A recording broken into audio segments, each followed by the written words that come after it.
Shalom, shalom, brothers and sisters in Mashiach Yahushua.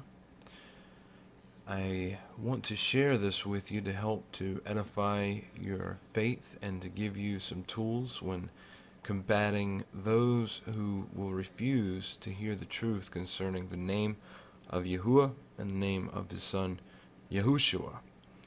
Now, the biggest problem seems to lie within the Christian religion with the adoption of the name of Jesus.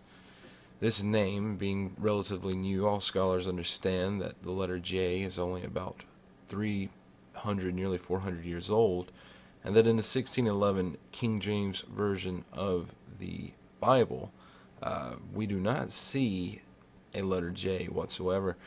Actually, the name there appears as iesous, for the name of the Son.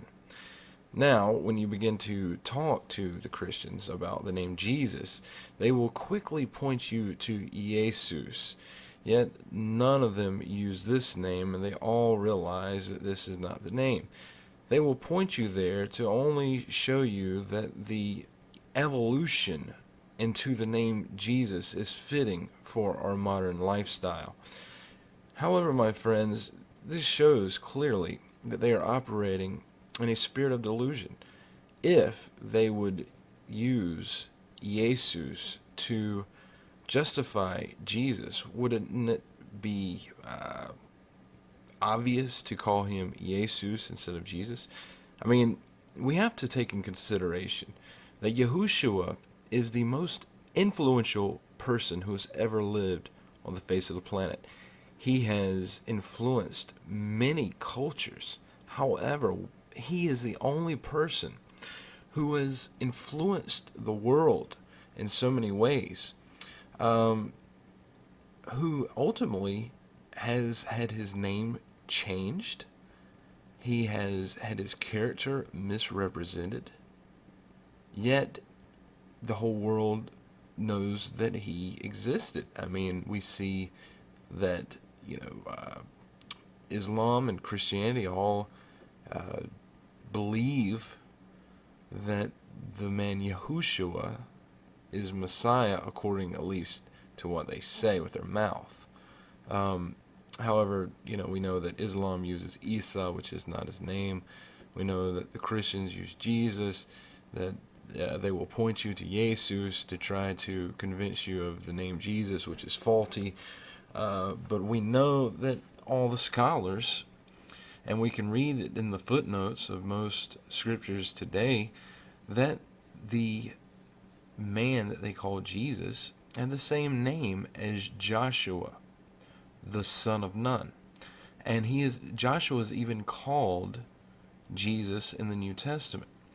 We see even in the Strong's Concordance that the name Jesus, and again, my friends, this is not his name, but the name that they're using, and it points in their own materials, in the Christians' own materials, it points to the fact that he had the same name as Joshua. We can take Joshua back to the Hebrew and even look it up in the Strong's Concordance, and we clearly see it's spelled Yad He Wah Shin Wah Ayin in its perfect form. Okay.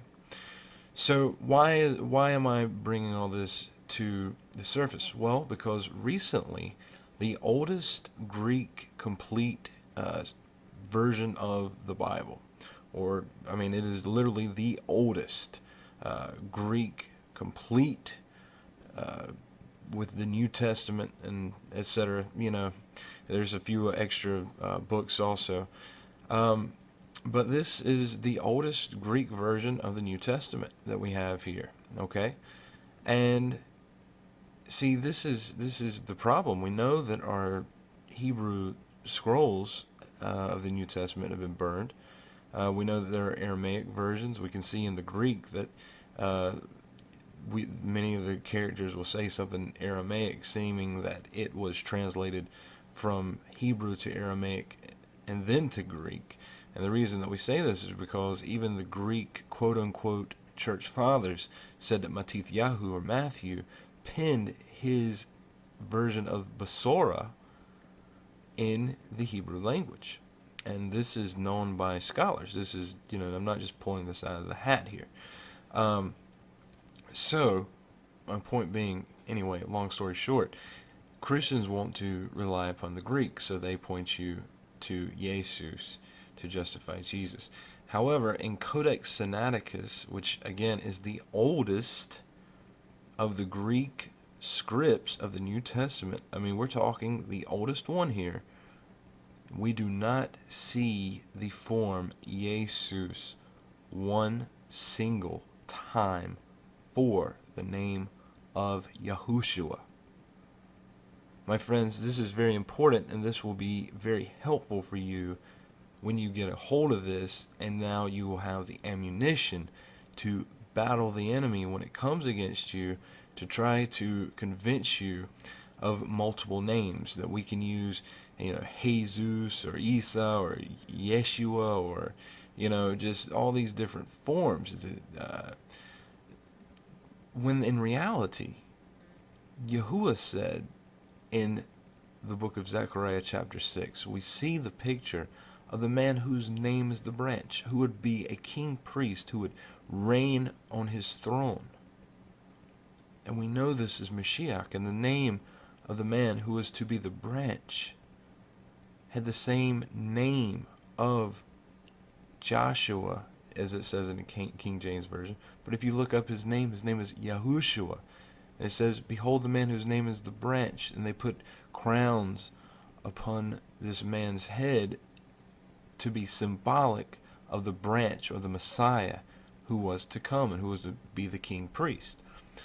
So what we see in Codex Sinaiticus are the letters, and I'm going to show you right here.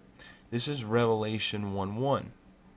And you can actually check this out for yourself when you go to Codex Sinaiticus, www.codexsinaiticus.org, and you can actually see the manuscript, and then you can go to Revelation 1:1, and you can look for the same pieces to the far left, and I'm going to circle it right here, and we will see that instead of iesous, we see two letters, iota upsilon. Now, the following two letters are what would represent Christ, but instead we have a chi upsilon. Okay, so we don't even have the word Christ here. Literally, if you were going to read this, you would see it would say you chew. But we who are of the understanding of Yahuwah understand the iota to have the same a very similar sound to the yad in the Hebrew language. We also understand the upsilon to have the same sound as the wall. Essentially, what we have here seems to be closer to Yahu, or the beginning of Yahushua, than we ever find with the name iesous. My friends, this is very important, because the Christians say that this name Jesus is the name above all names, yet when we go just one layer back to the 1611 King James Version of the Bible, we see that is iesous there. They point you to that. Then we look up in the Strong's Concordance, they tell us the same name as Joshua. We look up that, we see Yahushua. And then we go to the very oldest of the Greek manuscripts, and still iesous simply does not appear. I hope that this will give you a sense of the beauty of what Yahuwah is doing in these last days. We see that this document was published without us having to do this, that Yahuwah found people who would put this out, because he knows the significance of these things. He knows that he's restoring his name. He's restoring it in the earth, and he's given us ammunition. And essentially, we're raising up, and the truth is going forth in these last days. Now, my friends, what will you do with the truth? Will you turn to Yahushua now? Will you admit that there is only one name that can be above all names, that name being Yahuwah, which is in Yahushua, Yahushua's name meaning Yahuwah saves. Yahuwah is salvation. The Christians say Jesus saves. Yet you cannot show me one Greek manuscript which says such a thing. Yahuwah saves, my friends. Yahuwah is salvation. This is the name of the Son. Shalom.